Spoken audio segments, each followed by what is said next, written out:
मैं जॉन एलिया हूं जनाब, इसका बेहद लिहाज कीजिएगा। ये तेवर है जॉन एलिया का, स्वतःच्या असामान्यतेची, वेगळेपणाची जाणीव तो करून देतो। आपली गझल मुसाफिरी करताना हाच लहजा घेऊन एक शायर पुढे येतो आणि लिहितो, फक्त नावाचाच नाही मी दिवाकर, फक्त नावाचाच नाही मी दिवाकर, या बघा केव्हा तरी दिव्यत्व माझे।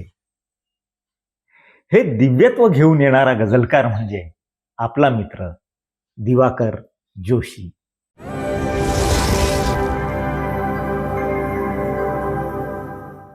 आई वडील आणि भाऊ सुप्रसिद्ध कवी प्रभाकर साळेगावकर यांच्यामुळे बालपणापासून कवितेचे संस्कार होऊ लागले आणि दिवाकर निराशेच्या गर्तेत अडकलेला असताना त्याला भक्कमपणे उभं राहण्यासाठी कवितेसोबत गझलेनंही साथ दिली।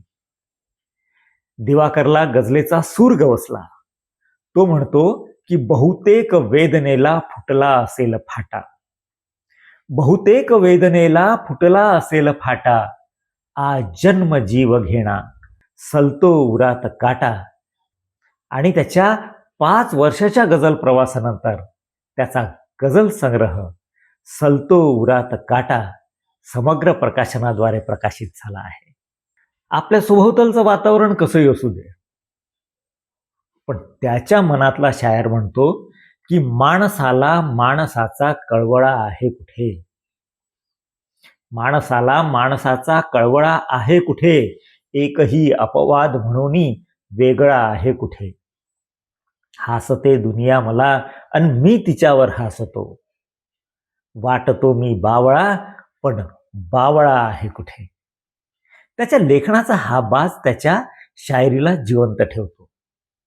प्राथमिक शाळेत शिक्षक असलेला दिवाकर म्हणतो, ना पालखीत दिसतो ना कीर्तनात दिसतो, ना पालखीत दिसतो ना कीर्तनात दिसतो, विठ्ठल मला निरंतर विद्यालयात दिसतो। क्या बात है यार। आणि असा जर विठ्ठल शिक्षकाला आपल्या विद्यार्थ्यांमध्ये आपल्या विद्यालयात दिसू लागत असेल तर और क्या चाहिए।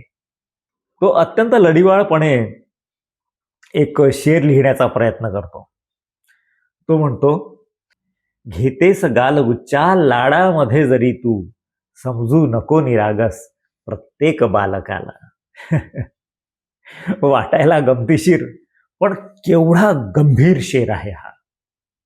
तो पुढे म्हणतो की कुणीतरी उगी तिथे अधीर व्हायला नको, कुणीतरी उगी तिथे अधीर व्हायला नको, निघायला हवे घरी उशीर व्हायला नको, जरी तिच्याकडून एकदा नकार भेटला, म्हणून लागलीच तू फकीर व्हायला नको।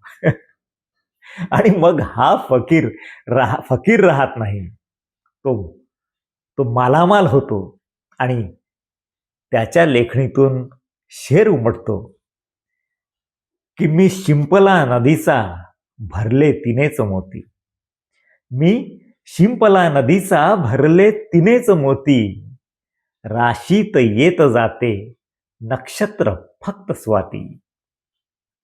कुटुंबवत्सल दिवाकर पुढे हेही लिहितो की चंद्र असतो कुठे आमुच्या अंगणी, चंद्र असतो कुठे आमुच्या अंगणी, मी उन्हालाच मग चांदणे मागतो।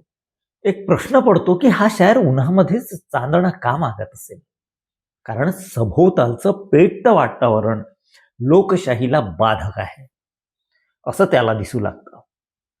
आणि त्याची लेखणी मग बोलू लागते, मतदान मूल्य येथे कवडी समान होते, तेथे रसातळाला जाणार लोकशाही, आणि येथे परंपरेने भिनली जरी गुलामी, घेईल पण नव्याने आकार लोकशाही। हा उदंड विश्वास त्याच्या लेखणीत आहे। आणि खरंच यार, लोक विकतात जेव्हा मते आपली, लोक विकतात जेव्हा मते आपली, भोगते मग इथे लोकशाही मरण। दिवाकर, तुझी गझलेची साधना फळाला आली म्हणूनच काळ मंचावरी पहा आला नाव माझे पुकारण्यासाठी.